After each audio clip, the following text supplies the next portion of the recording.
నీ సన్నిధికి కుటుంబంగా వచ్చి కనిపించులాగా సహాయం చేయండి. కేవలం క్రిస్మస్కి మాత్రమే కాదు, పండగకి మాత్రమే కాదు, కుటుంబంగా రావడం, ప్రతి వారాన్ని ప్రతి దినాన్ని పండగగా మార్చుకునే అద్భుతమైన ఆత్మీయతను మా అందరికీ దయచేయాల్సిందిగా కోరుతున్నాను.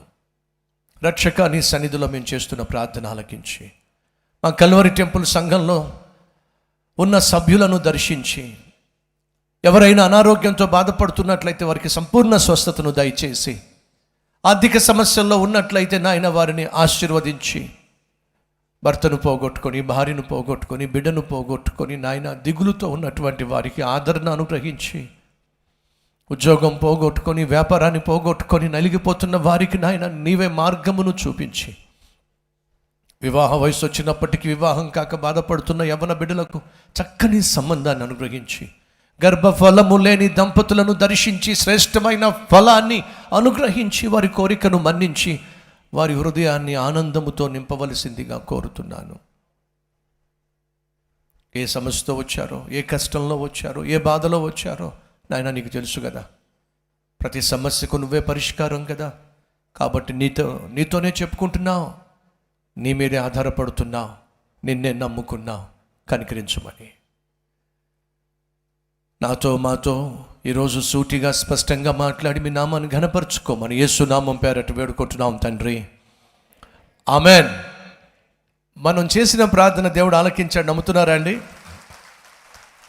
ఉన్న చోటే ఒకసారి లేచి నిలబెడతారా? మీ చేతుల్లోనికి బైబిల్ తీసుకుంటారా? యెహోషువ గ్రంథాన్ని తెరుస్తారా? 7వ అధ్యాయాన్ని చూస్తారా? రండి, యెహోషువ గ్రంథం 7వ అధ్యాయం, పేజ్ నంబర్ 181.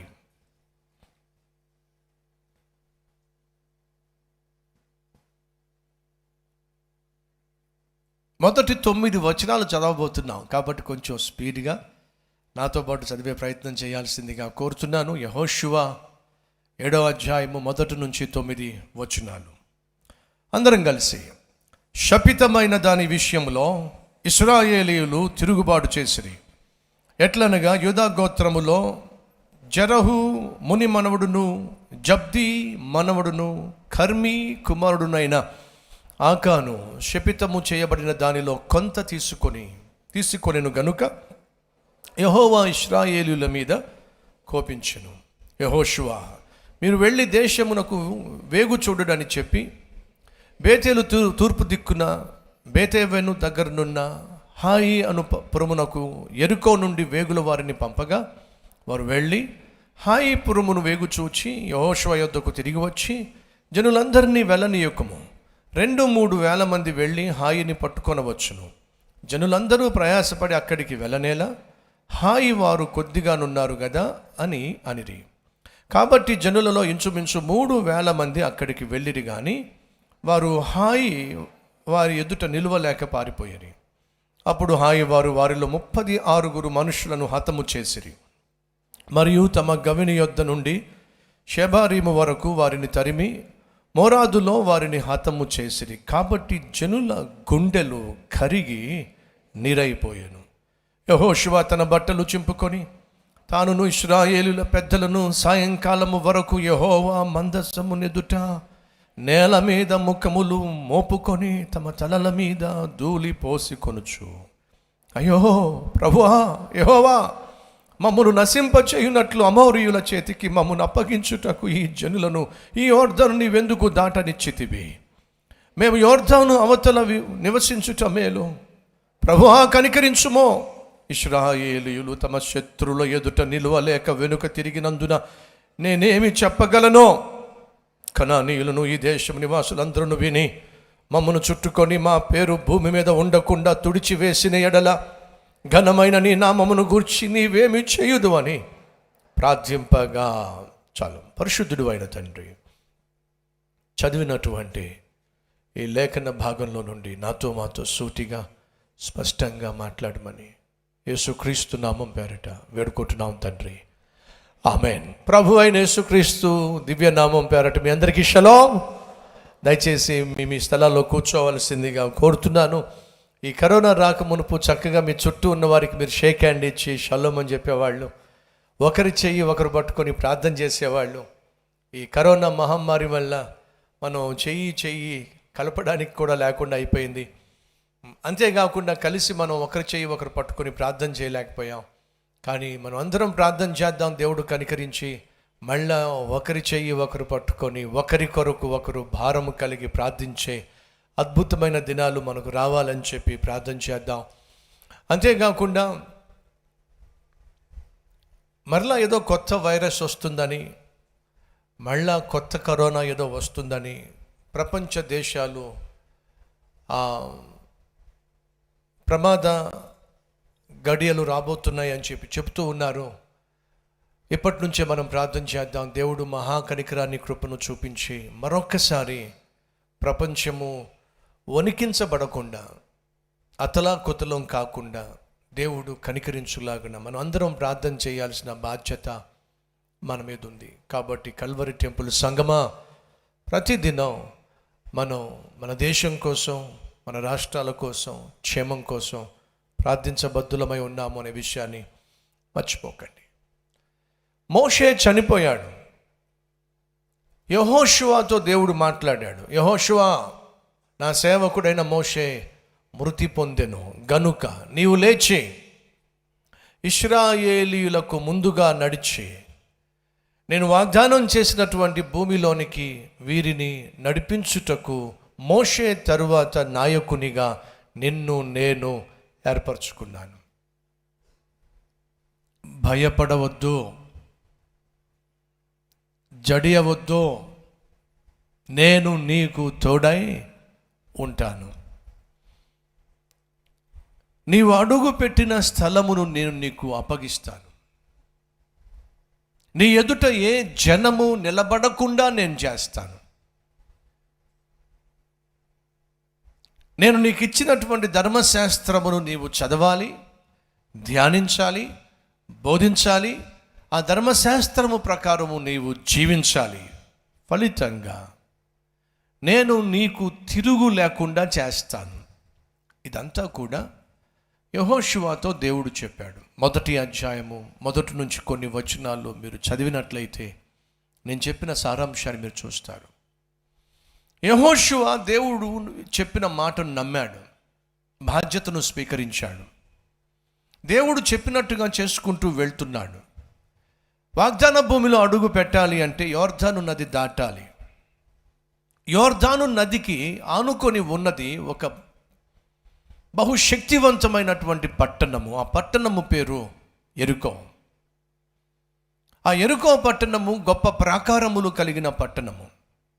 ఏ ఒక్కడూ కూడా యెరికో పట్టణంలో అడుగు పెట్టడానికి అవకాశము లేనంత ఎత్తైనటువంటి ప్రాకారము, 2 ప్రాకారములు ఆ యెరికో పట్టణం చుట్టూ ఉన్నాయి.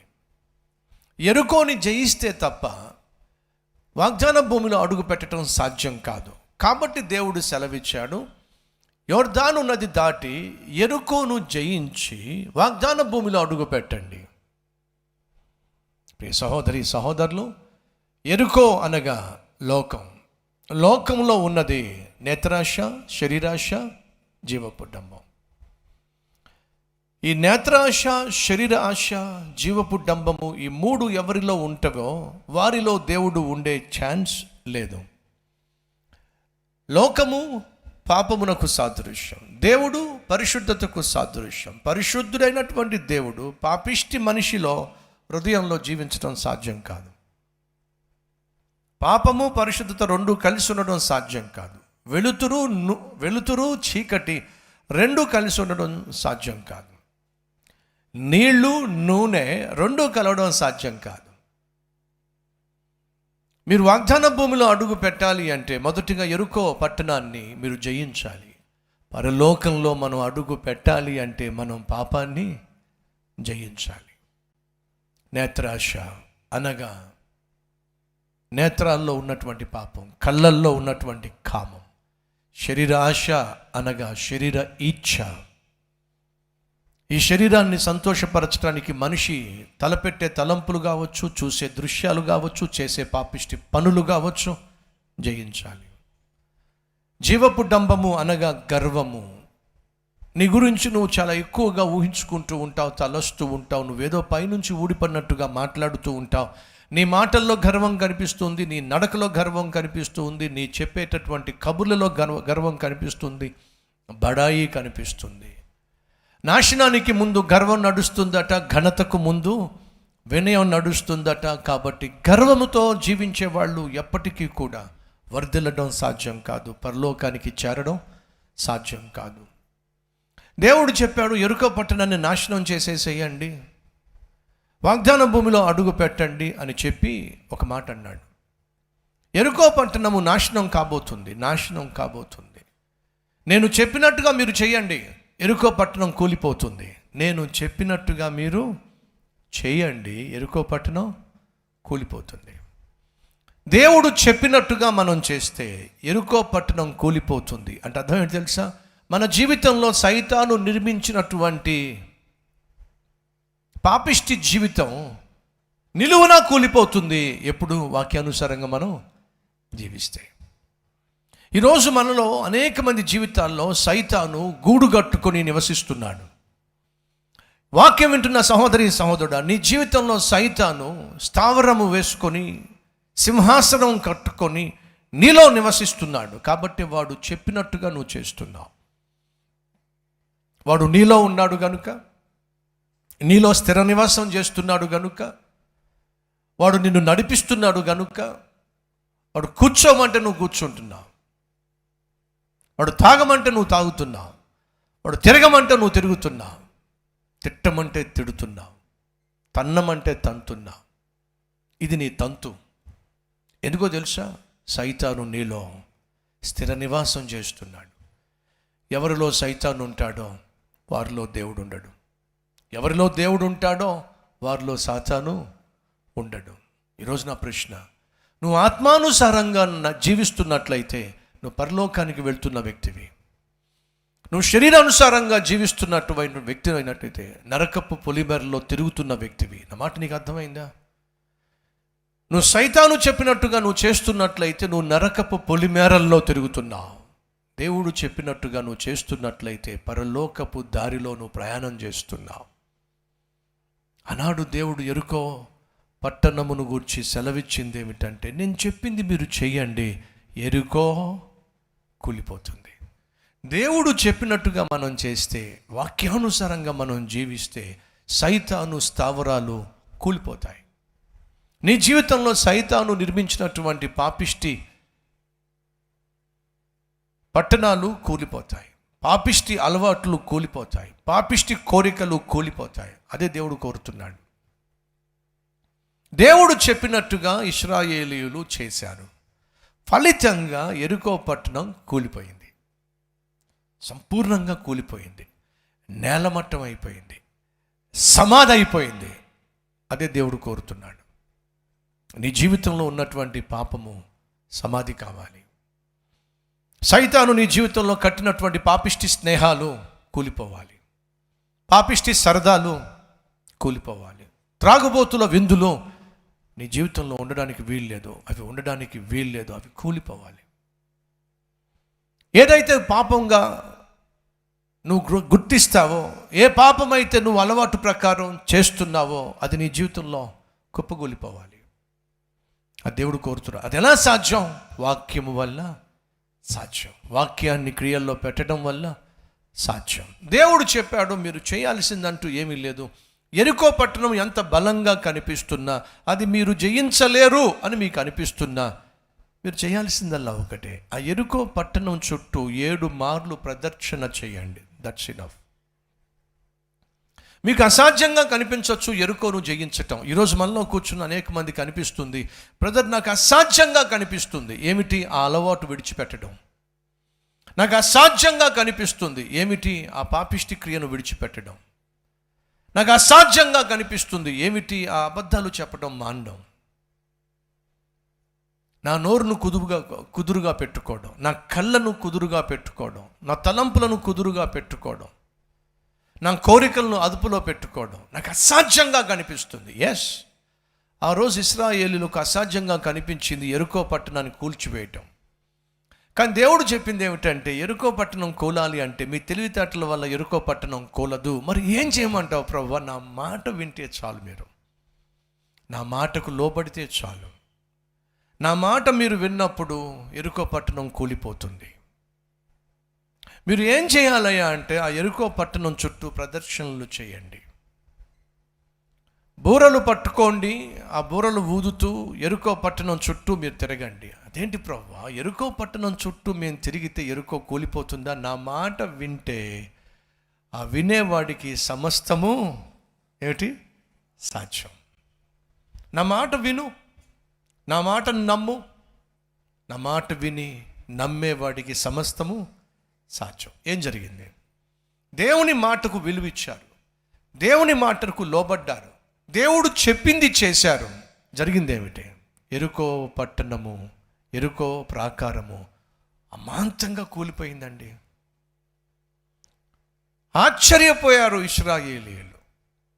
ఇదేంటి, పట్టణం కూలిపోయింది ఏమిటి? ఎరుకో ప్రాకారం కూలిపోయింది ఏమిటి? అసాధ్యంగా కనిపించినటువంటి దుర్భేద్యముగా ఉన్నటువంటి ఈ ప్రాకారము కలిగిన పట్టణం కూలిపోయింది. ఎలా కూలిపోయింది?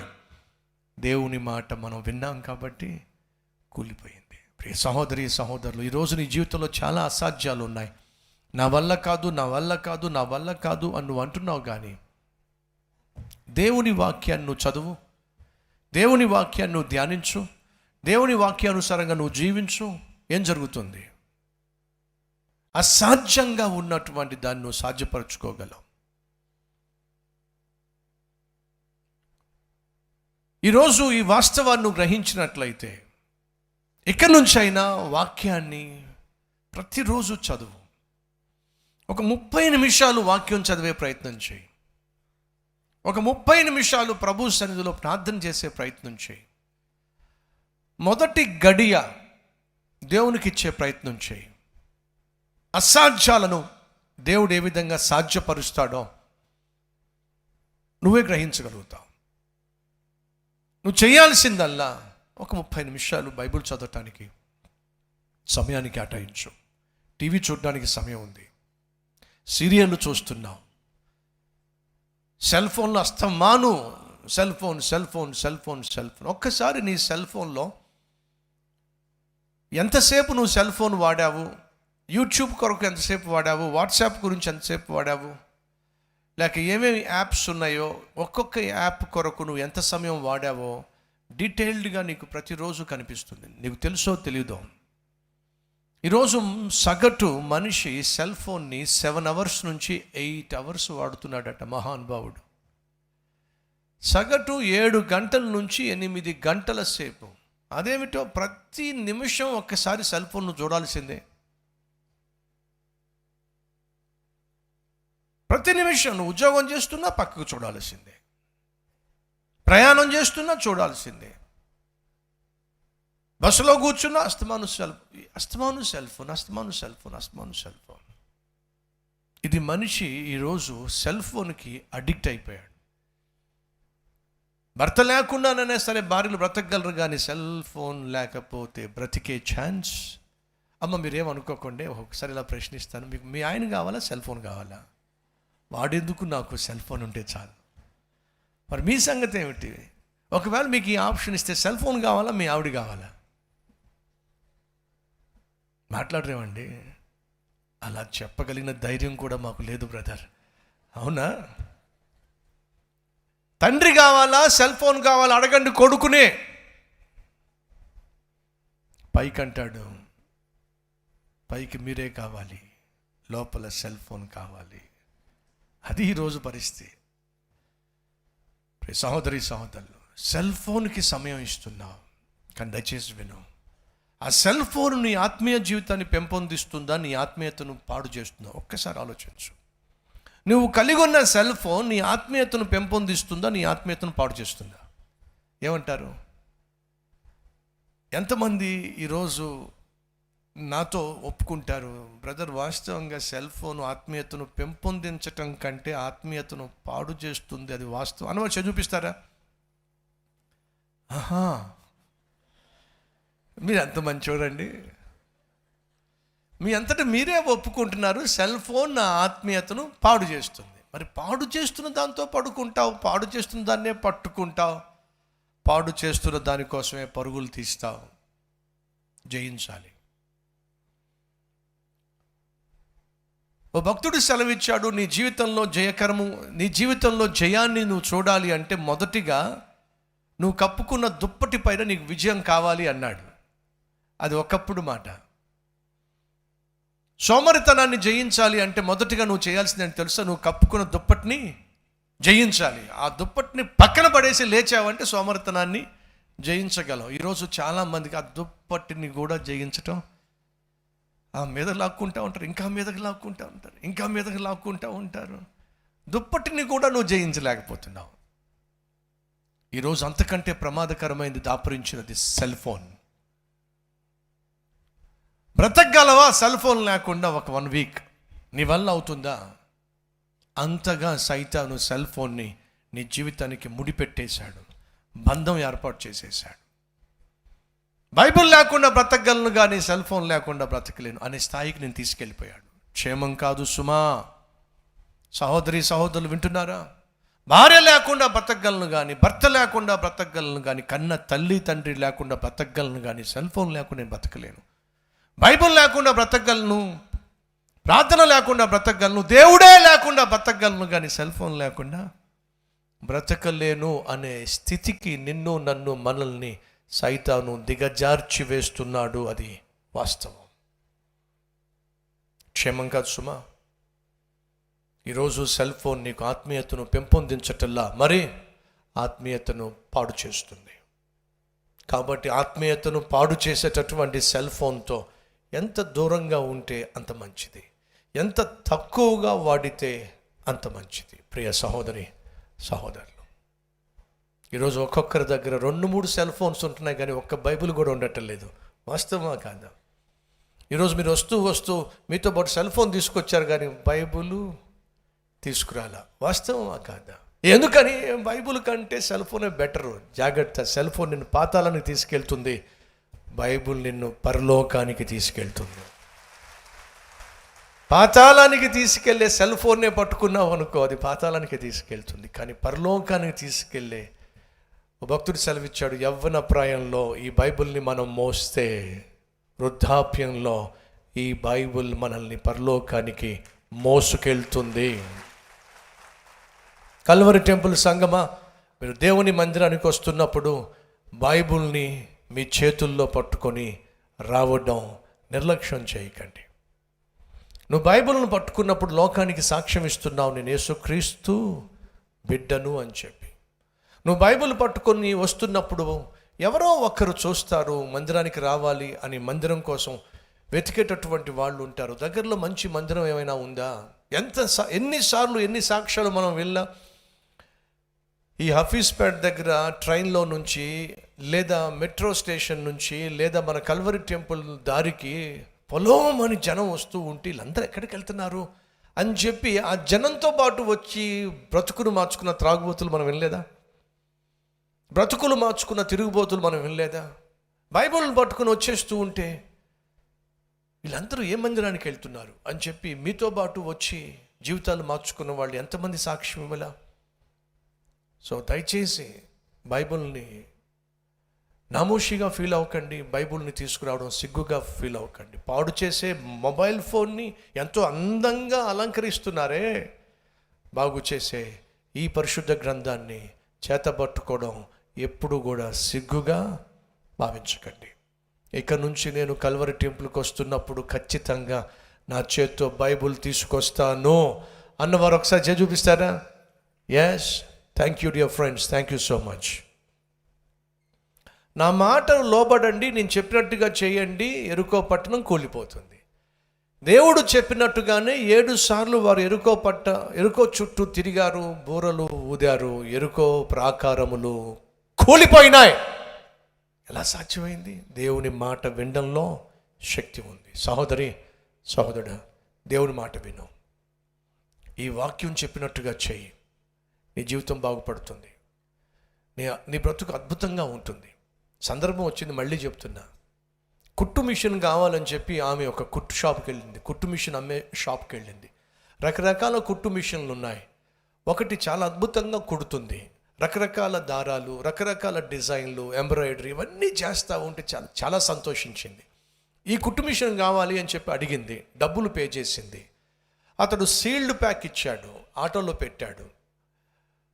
ఆటోలో పెట్టిన తర్వాత ఆమె చాలా సంతోషంగా ఇంటికి వచ్చేసింది. కుట్టు మిషన్ తీసింది, కుట్టాలని చెప్పి దారం పెట్టింది, కానీ కుట్టు పట్టల్లా. అలా కుట్టు పడకపోయేసరికి చాలా కోపం వచ్చింది. ఎన్ని ప్రయత్నాలు చేసినా కుట్టు మాత్రం పడకపోయేసరికి ఈ కుట్టు మిషన్ కొట్టు యజమానికి ఫోన్ చేసింది. ఫోన్ చేసి చెడమడ తిట్టేసింది. ఒరి దుర్మార్గుడా, ఒరి మోసగాడ, నన్ను అమాయకురాలను చేసి నువ్వు పనికిరాని మిషన్ని నా చేతికి అంటగట్టావు. అక్కడ బాగానే కుట్టింది, ఇక్కడికి వచ్చిన తర్వాత కుట్టు పట్టలేదు, నేనే దొరికాను మోసం చేయడానికి. ఇష్టం వచ్చినట్టుగా అరుస్తుంది, కేకలేస్తుంది. ఆవేశం అంతా వెళ్ళగక్కిన తర్వాత అటువైపున యజమాని, అమ్మ ఒక్క నిమిషం ఆగు తల్లి. ఏమిటి ఆగేది? మీరు ఆ కుట్టు మిషన్ కొన్న తర్వాత సీల్డ్ ప్యాక్ నేను మీ ఆటోలో పెట్టించిన తర్వాత ఒక మాట చెప్పాను, మీకు జ్ఞాపకం ఉందా? ఏంటది? అమ్మ, ఈ సీల్డ్ ప్యాక్లో ఈ కుట్టు మిషన్కి సంబంధించిన ఒక మాన్యువల్ ఉంది, ఒక పుస్తకం ఉంది. ఈ కుట్టు మిషన్ స్టార్ట్ చేయక మునుపు ఒక్కసారి ఆ పుస్తకాన్ని చదవండి అని చెప్పాను, జ్ఞాపకం ఉందా? చదవకపోతే ఈ కుట్టు మిషన్ కుట్టదా? ఆవేశపడకండి అమ్మ, దయచేసి ఆ కుట్టు మిషన్ ఎలా కుడుతుందో, అది ఎలా కుట్టడానికి తయారు చేయబడిందో ఆ పుస్తకంలో ఉంది తల్లి.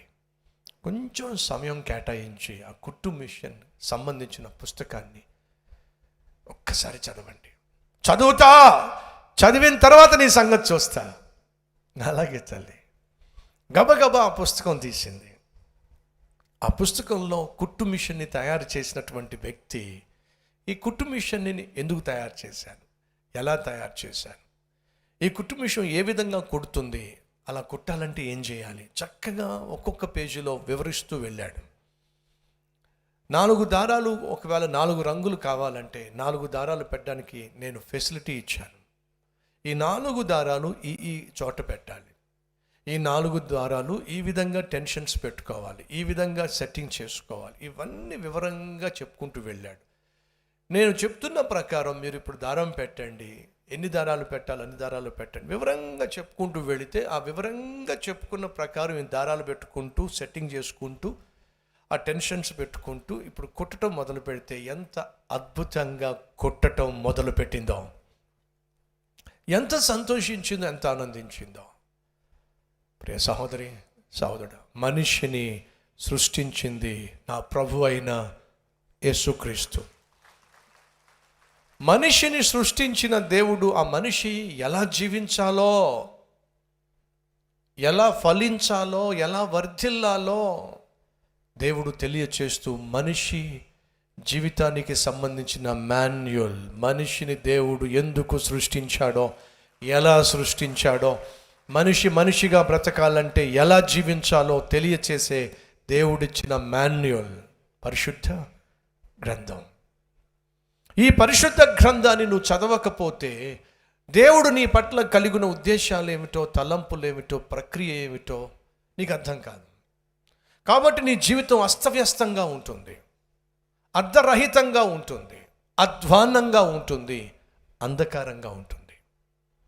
ఈరోజు మనలో చాలామంది మందిరానికి వస్తున్నప్పటికీ, ఆత్మీయులుగా కనిపిస్తున్నప్పటికీ బ్రతుకు మాత్రం అంధకారంగా ఉంది, జీవితం మాత్రం అర్ధరహితంగా ఉంది, అధ్వాన్నంగా ఉంది, అల్లరి చెల్లరి జీవితంగానే కొనసాగుతుంది. కారణం తెలుసా? ఈ బైబిల్ని నువ్వు చదవటం లేదు, ఈ బైబిల్ని పక్కన పెట్టేశావు. మళ్ళా చెప్తున్నా, ఈ పుస్తకాన్ని చదవనంతసేపు ఆ కుట్టు మిషన్ ఆమెకి పనికి రాకుండా పోయింది. ఈ పుస్తకాన్ని నువ్వు చదవనంతసేపు నీ జీవితం పనికి రాకుండా పోతుంది, ప్రయోజనం లేకుండా పోతుంది, ప్రతిఫలం లేకుండా పోతుంది.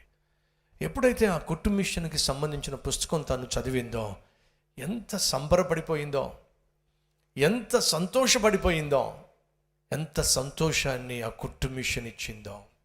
ఈ పుస్తకాన్ని నువ్వు చదివినట్లయితే ఈ పుస్తకము నీ జీవితానికి విలువనిస్తుంది, నీ జీవితాన్ని సంతోషమయంగా మార్చేస్తుంది, సమాధానంతో నింపేస్తుంది, నీ చుట్టూ ఉన్న వారికి ఆశీర్వాదంగా నిన్ను మార్చేస్తుంది, ఆనందదాయకంగా తీరుస్తుంది. ఆ శక్తి ఈ పుస్తకంలో ఉంది. ఏమిటి పుస్తకం? దేవుని వాక్కు. ఏమిటి ఆ రోజు ఇశ్రాయేలుకు దేవుడు చెప్పింది? నా మాట వినండి, నా మాట ప్రకారం చెయ్యండి, నేను చెప్పినట్టుగా చెయ్యండి. ఎదురుగుండా ఉన్న, అడ్డుగా ఉన్న, అపాయకరంగా ఉన్న, ఆటంకంగా ఉన్న అపవిత్రమైన ఎరుకో కూలిపోతుంది, నేను చెప్పినట్టుగా చేయండి. దేవుడు ఈరోజు అదే అంటున్నాడు. ఏదైతే నీకు అడ్డుగా ఉందో, ఎవరైతే నీకు అపాయంగా ఉన్నారో, ఏదైతే నీకు ఆపదగా కనిపిస్తుందో, ఏదైతే నిన్ను అపవిత్రపరుస్తుందో, అవన్నీ నీకు దూరం కావాలన్నా, కూలిపోవాలన్నా నువ్వు చేయాల్సింది ఒకటే, దేవుని వాక్య ప్రకారము జీవించాలి. దేవుడు చెప్పినట్టుగా మనం చేయాలి అంటే ఆయన చెప్పింది ఏమిటో చదవాలి కదండి. కాబట్టే చెప్తున్నాను, దయచేసి సమయాన్ని కేటాయించండి. కల్వరి టెంపుల్ సంగమా, అన్నిటికీ సమయం కేటాయిస్తున్నావు, కానీ బైబిల్కి మాత్రం సమయం కేటాయించట్లా. నీ ఎదుట ఉన్న ఎరుకో పట్టణం కూలిపోవాలంటే నేను చెప్పినట్టుగా చేయండి చాలు. నీ నేత్రాశలు, నీ శరీరాశలు, నీ జీవపు డంబము, అపవిత్రమైన కార్యకలాపాలు, అపవిత్రమైన మాట తీరు, అపవిత్రమైన చూపులు, అపవిత్రమైన క్రియలు, అపవిత్రమైనటువంటి అలవాట్లో నీ జీవితంలో మాయం కావాలి అంటే దేవుని వాక్యం నువ్వు చదవాలి. దేవుని వాక్యం నువ్వు చదవకుండా, భక్తుడైనటువంటి దావీదు ఒక మాట అన్నాడు, నేను పాపము చేయకున్నట్లు నీ వాక్యమును నా హృదయంలో దాచుకున్నాను. దేవుని వాక్యమే మనల్ని పరిశుద్ధపరుస్తుంది, పరిశుద్ధులుగా మారుస్తుంది, పరిశుద్ధులుగా నడిపిస్తుంది. అది ఆ రోజు దేవుడు చెప్పినటువంటి పని. ఎరుకో పట్టణం కూలిపోయింది. అలా కూలిపోక మునుపు దేవుడు చెప్పిన మాట ఏమిటంటే, ఎరుకో పట్టణం కూలిపోయినప్పుడు అందులో సమస్తాన్ని మీరు నాశనం చేసేసేయండి. అది శపితమైన పట్టణము. ఎస్, పాపముతో నిండిన ప్రతిదీ కూడా శపితమైనది. శపితమైన పట్టణాన్ని సంపూర్ణంగా సమాధి చేసేసేయండి. కానీ వెండి, బంగారం అది నేను సృష్టించింది. నేను సృష్టించిన విలువైన వెండి బంగారాన్ని మీరు నా మందిరానికి తీసుకుని వెళ్ళి నా మందిరంలో దాన్ని దాచిపెట్టండి. మీలో ఎవరైనా ఒకవేళ నా ఆజ్ఞ మీరి వెండి బంగారాన్ని మీరు ఆశించినా, కోరుకున్నా, తీసుకున్నా శపించబడతారు అని దేవుడు ఖచ్చితంగా చెప్పేశాడు. ఈ విషయము అందరికీ తెలుసు. ఇశ్రాయేలు ప్రజలు ముందుకు సాగుతున్నారు. దేవుడు చెప్పినట్టుగా 7 సార్లు ఎరుకో పట్టణం చుట్టూ, ప్రాకారము చుట్టూ వారు ప్రదక్షిణలు చేశారు. 7వసారి ప్రదక్షిణలు చేసి ఆ రౌండ్ ముగిసిందో లేదో దేవుడు చెప్పినట్టుగా జరిగింది. ఎరుకో ప్రాకారములు కూలిపోయినాయి. అద్భుతం జరిగింది. అపాయంగా, ఆటంకంగా కనిపించిన ఆ ప్రాకారము అర్ధంతరంగా కూలిపోయిందండి. ఇశ్రాయేలీయులు ఎంత సంతోషించారు. మనకు ప్రమాదంగా తోచిన, మనకు అపాయంగా కనిపించిన ఎరుకో పట్టణం కూలిపోయింది. ఆహా, ఇంకేం కావాలి మనకి? ప్రశాంతంగా ముందుకు సాగొచ్చు. ఈరోజు నీ జీవితంలో ఏదైనా అపాయంగా కనిపిస్తుందా? ఆపదగా కనిపిస్తుందా? ఆటంకంగా కనిపిస్తుందా? అవమానాన్ని పుట్టిస్తుందా? అయితే విను, దాన్ని దేవుడు నీకు దూరం చేయగలడు. ఎప్పుడు? ఆయన మాట ప్రకారం నువ్వు జీవిస్తే. అభ్యంతరంగా, ఆటంకంగా, అపాయకరంగా, ఆపదగా కనిపించినటువంటి ఆ ఎరుకో పట్టణం కూలిపోయింది. ఎంత సంతోషించారో, ఎంత గంభీరంగా వీళ్ళు కేరింతలతో దేవుణ్ణి స్తుతించారు. ఫలితంగా ఏం జరిగిందంటే, యెహోషువ కీర్తి దేశమంతా వ్యాప్తి చెందింది. ఇశ్రాయేలు ప్రజలంటే ప్రజలు వణికి చచ్చే విధంగా దేవుడు వారిని ఆశీర్వదించాడు. యెహోషువ అనే పేరు వింటే చాలు శత్రువులు భయపడేటటువంటి స్థాయికి చేరింది. 6వ అధ్యాయము చివరి వచనము, యెహోవా యెహోషువకు తోడై ఉండెను గనుక అతని కీర్తి దేశమందంతటా ఏమిటి? వ్యాపించెను. యెహోషువ కీర్తి దేశమంతా వ్యాపించింది. కారణం ఏమిటంటే దేవుడు యెహోషువకు తోడై ఉండాలి. నీ గురించి 10 మంది మాట్లాడుకోవాలనుకున్నా, 10 మందికి నువ్వు ఆశీర్వాదకరంగా మారాలన్నా, 10 మందికి నువ్వు మంచి చేయాలన్నా, సహాయం చేయాలన్నా, సహోదరి సహోదరుడు వినో, నీకు దేవుడు తోడై ఉండాలి. దేవుడు తోడుగా ఉండకుండా సైతాను తోడు కలిగి నువ్వు మంచి పేరు సంపాదించటం, పడిన ప్రయాసకు ప్రతిఫలను చూడడం సాధ్యం కాదు. యెహోషువ ఒకప్పుడు ఈ మోషే సేవకుడు, కానీ ఇప్పుడు నాయకుడు. యెహోషువ కీర్తి దేశమంతా కూడా వ్యాప్తించిన కారణం ఏమిటంటే యెహోషువకు దేవుడు తోడై ఉన్నాడు. దేవుడు నీకు తోడై ఉంటేనే నువ్వు ఫలిస్తావు. దేవుడు నీకు తోడై ఉంటేనే నువ్వు వర్ధిల్లుతావు. దేవుడు నీకు తోడై ఉంటేనే నువ్వు చేసే ఏ పనైనా సరే వర్ధిల్లుతుంది. 39వ అధ్యాయము మొదటి 2 వచనాలు ఆదికాండము 39 మొదటి 2 వచనాలు మీ కొరకు నేను చదువుతున్నాను. మీరు అండర్లైన్ చేసుకునే ప్రయత్నం చేయాల్సిందిగా కోరుతున్నాను. మొదటి 2-3 వచనాలు, లేదా ప్రాముఖ్యంగా మొదటి 2వ వచనం 3వ వచనం. యెహోవా యోసేపునకు తోడై ఉండెను గనుక, యెహోవా యోసేపునకు తోడై ఉండెను గనుక అతడు వర్ధిల్లుచో. వీళ్ళు ఎవరైనా ఉన్నారా?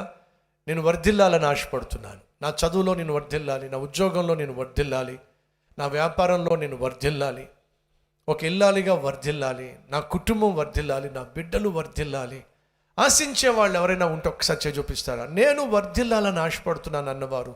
Yes, right. యోసేపు వర్ధిల్లెను అని బైబిల్లో ఉంది. దానికి కారణం చెప్పండి. వాళ్ళ తాత బాగా సంపాదించాడండి, అవునా? ఏమిటి కారణం? బైబిల్ సెలవిస్తుంది, యోసేపునకు యెహోవా తోడై ఉండెను గనుక అతడు, గట్టి చెప్పండి, వర్ధిల్లుచు. అంటే వర్ధిల్లు ఆగిపోలా, కంటిన్యూ అయింది. యెహోవా అతనికి తోడై ఉండెను గనుక వర్ధిల్లుచు. ఆ తర్వాత వర్ధిల్లుచు తన యజమానుడగు ఆ ఐగుప్తీయుని ఇంట ఉండెను. యెహోవా అతనికి తోడై ఉండెననియు అతడు చేసినదంతయు అతని చేతిలో యెహోవా సఫలము చేసెననియు అతని యజమానుడు చూచి. యోసేపు ఏది పట్టుకుంటే అది బంగారం. ఏ పని చేస్తే ఆ పని 100% జరగాల్సిందే. ఫెయిల్ అయిపోవడం కానీ, సగంలో ఆపేయడం కానీ, ఆరంభ శూరత్వం కానీ అసలు యోసేపు జీవితంలో కనిపించదు. యోసేపు ఏ పని చేసినా ఆ పని సఫలమైంది. సహోదరుడా, సహోదరి, ఉద్యోగం చేస్తున్నావా? నీపై ఉన్నటువంటి అధికారి నీకు బాధ్యతలు ఇస్తున్నాడా? నీకు ప్రాజెక్ట్ ఇస్తున్నాడా? నీకు పని ఇస్తున్నాడా? ఆ పని పూర్తిగా నువ్వు చేయాలంటే ఏం కావాలో తెలుసా? దేవుడు నీకు తోడై ఉండాలి. నీకు ఇచ్చిన పని నువ్వు చేయగలగాలి, దాన్ని సంపూర్తిగా చేయగలగాలి, దాన్ని చక్కగా చేయగలగాలి, దాన్ని అందరికంటే భిన్నంగా చేయగలగాలి అని నువ్వు ఆశిస్తూ ఉంటే, గుర్తింపు పొందాలి, ప్రమోషన్ పొందాలి కోరుకుంటున్నట్లయితే వినో, దేవుడు నీకు తోడై ఉండాలి. యెహోవా యోసేపునకు తోడై ఉండెను గనుక అతను చేసినదంతయు యెహోవా సఫలపరిచెనని యజమాని చూచే యోసేపును తన ఇంటి అంతటి పైన విచారణకర్తగా చేశాడు. ప్రమోషన్. ఏమిటా ప్రమోషన్? ఫోతేఫరు అనేటటువంటి అధిపతి ఇంటి అంతటి పైన ఎవరు ఇన్ఛార్జ్? యోసేపు ఇన్ఛార్జ్. ఎందుకని? తన ఇంటి మొత్తం అప్పగించేశాడు. ఎందుకని? యోసేపు ఏం చేసినా సరే యోసేపు నమ్మిన దేవుడు యోసేపును దీవిస్తున్నాడు కాబట్టి ప్రమోషన్ ఇచ్చాడండి. యోసేపునకు యెహోవా తోడై ఉండెను గనుక అతడు ఏమయ్యాడు? వర్ధిల్లాడు. న్యాయాధిపతులు 16వ అధ్యాయం, న్యాయాధిపతులు 16వ అధ్యాయము మరొక మాట నేను చదివించాలని ఆశపడుతున్నాను.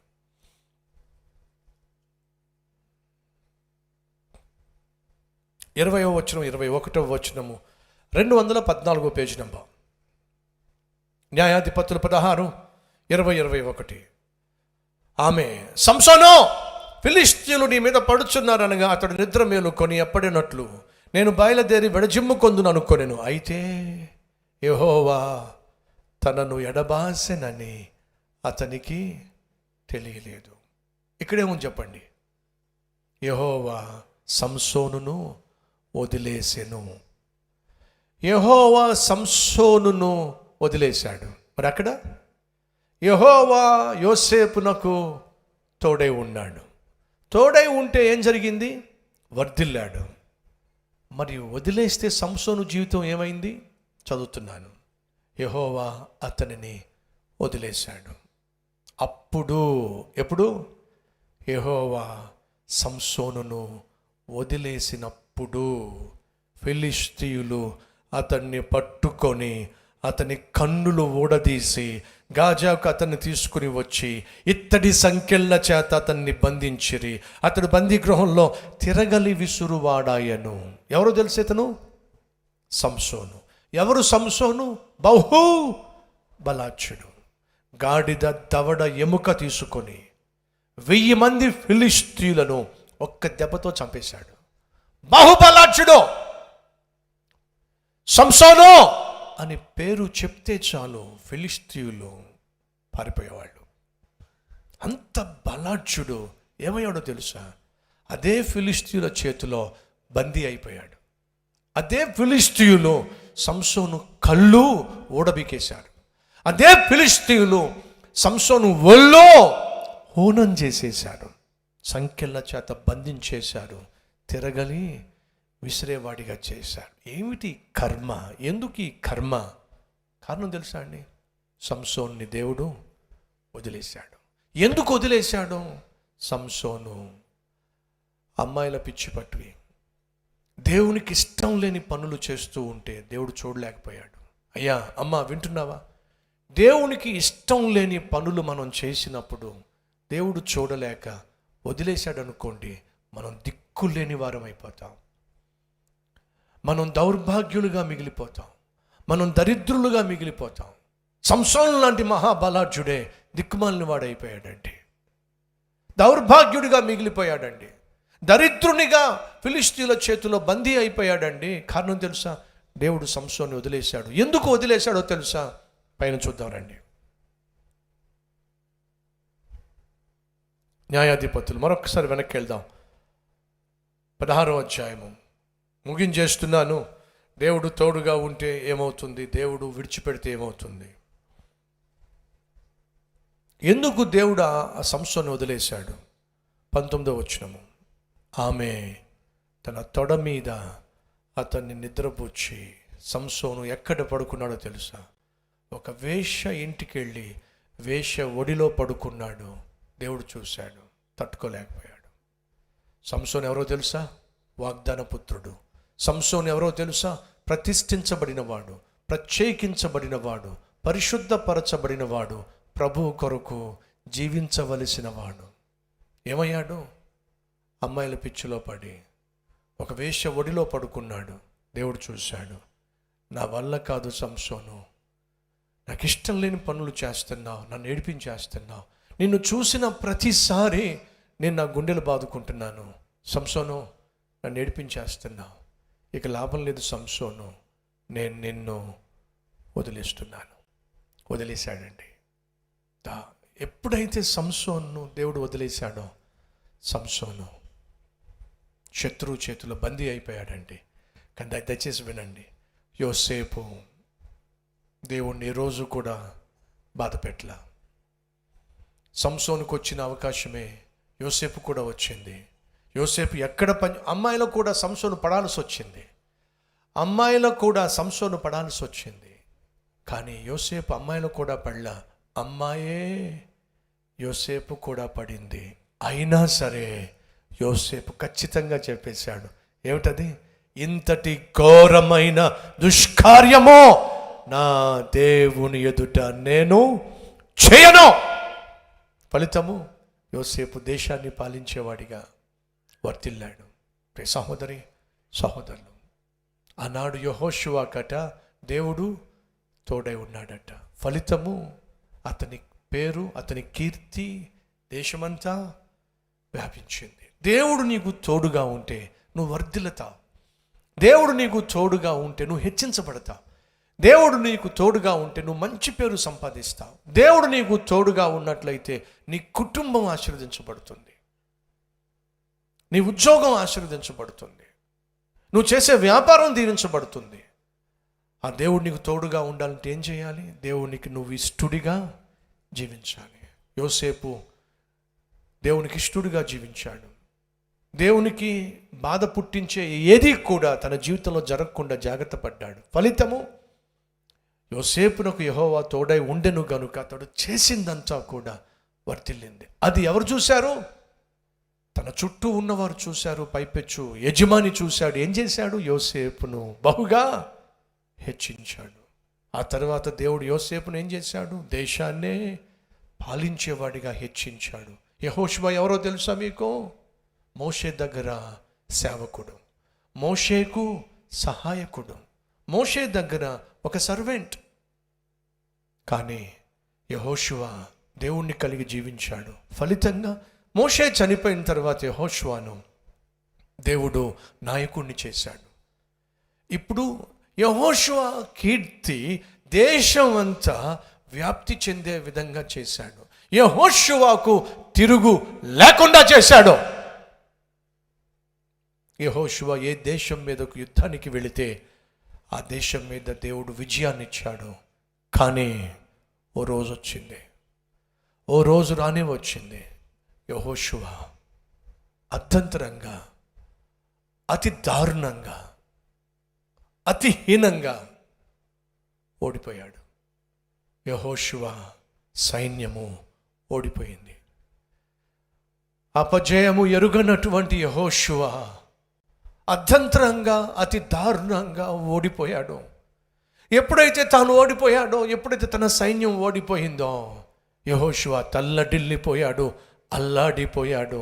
అంతేకాకుండా తన జుట్టు పీక్కున్నాడు, బట్టలు చింపుకున్నాడు, సాష్టాంగపడి దేవుని ఎదుట ఏడ్చేశాడు. ఏమిటయ్యా, గొప్ప నాయకుడినిగా చేశావు, ఇప్పుడేమో ఓడిపోయే దౌర్భాగ్య స్థితికి తీసుకొచ్చావు. ఏం జరిగింది? ఎందుకు నేను ఓడిపోవాల్సి వచ్చింది? ఎందుకు ఇశ్రాయేలు దేశము శత్రువు ఎదుట తల వంచవలసి వచ్చింది? ఏం జరిగింది తెలుసుకోవడానికి యెహోషువ కన్నీళ్లు కార్చాడు, దేవుని సన్నిధిలో ప్రలాపించాడు. అప్పుడు దేవుడు అసలు విషయాన్ని బయటపెట్టాడు. ఏమిటి ఆ అసలు విషయం? ఎందుకని ఈ మహా యోధుడైనటువంటి యెహోషువ ఓడిపోవాల్సి వచ్చింది? ఎదురు లేని తిరుగులేని ఇశ్రాయేలీల యొక్క సైన్యము పిరికి బందలుగా పారిపోవాల్సి వచ్చింది. జయ జీవితం జీవిస్తున్నటువంటి వీరు ఎందుకని అపజయాన్ని మూటగట్టుకోవాల్సి వచ్చింది? దీనంతటికీ కారణము ఎవరో వచ్చేవారో మీతో పంచుకోబోతున్నాను. Don't miss it. ఒక్క దౌర్భాగ్యుడు, వాడి పేర్లోనే దరిద్రం ఉంది, వాడి పేర్లోనే దరిద్రం ఉంది, దౌర్భాగ్యం ఉంది. అంతేకాదు శని ఉంది. ఏమిటా శని? ఏమిటా పేరు? ఎందుకు వాడు ఇంత దారుణం చేశాడు? ఎందుకని ఇశ్రాయేలీయులను ఓడిపో విధంగా చేశాడు? వాడు చేసింది ఏమిటి? వచ్చేవారం మీతో పంచుకోబోతున్నావు. ఇంటిలో ఒక్క శనివాడు ఉంటే చాలు, ఇంటిలో ఒక్క శనిగాడు ఉంటే చాలు, ఆ ఇల్లు ఎలా పతనం అవుతుందో. సంఘంలో ఒక్క శనిగాడు ఉంటే చాలు, ఎలా ఆ సంఘము పతనమవుతుందో. దేశంలో ఒక్క శనిగాడు ఉంటే చాలు, దేశం ఎలా పతనమవుతుందో. ఒక్కడి వల్ల ఎంత శ్రమ, ఎంత శని దాపరిస్తుందో. వచ్చేవారం బహుశక్తివంతమైన సందేశాన్ని అందించబోతున్నాను. ఆ ఒక్కటిగా, ఆ శనిగొట్టుగా నువ్వు ఉండకుండా ఉండాలి అంటే నువ్వేం చేయాలో, నీ చుట్టూ ఉన్న వారికి నువ్వు శాపంగా మారకుండా ఉండాలంటే నువ్వు ఎలా జీవించాలో వచ్చేవారం సూటిగా, స్పష్టంగా ఓ శక్తివంతమైన సందేశాన్ని అందించబోతున్నాను. దయచేసి ఒక్కరు మిస్ కాకండి. మన జీవితాలు ఇతరులకు ఆశీర్వాదకరంగా ఉండాలి, మనము ఇతరులకు దీవెనకరంగా ఉండాలి. అలా దీవెనకరంగా, ఆశీర్వాదకరంగా ఉండవలసిన మనము ఒకవేళ శనిగా మారితే, శనిగొట్టుగా మారితే ఎంత ప్రమాదమో ఇంటికి, ఎంత ప్రమాదమో సంఘానికి, ఎంత ప్రమాదమో సమాజానికి, ఎంత ప్రమాదమో దేవుని సంఘానికి. వచ్చేవారు మీతో పంచుకోబోతున్నాను. ఈరోజు ఓ విలువైన పాఠం మనం నేర్చుకున్నాం. ఎరుకో కూలిపోవాలి అంటే, పాపము సంపూర్ణంగా నిన్ను వీడిపోవాలంటే నువ్వు చేయాల్సిందల్లా ఒకటి, ఏమిటి? దేవుని మాటకు లోబడాలి. దేవునికి ఇష్టునిగా నువ్వు జీవిస్తే దేవుడు నీ పేరును ఆశీర్వదిస్తాడు, కీర్తినిస్తాడు, కిరీటాన్ని ఇస్తాడు, అనేక మంది కన్నీళ్లను తుడిచేవాడిగా నిన్ను చేస్తాడు. యోసేపును అదే చేశాడు. అలా కాకుండా నువ్వు ఒకవేళ పాపిష్టివాడిగా నీ పాపంలో కొనసాగినట్లయితే దేవుడు నిన్ను విడిచేస్తాడు, వదిలేస్తాడు. ఫలితంగా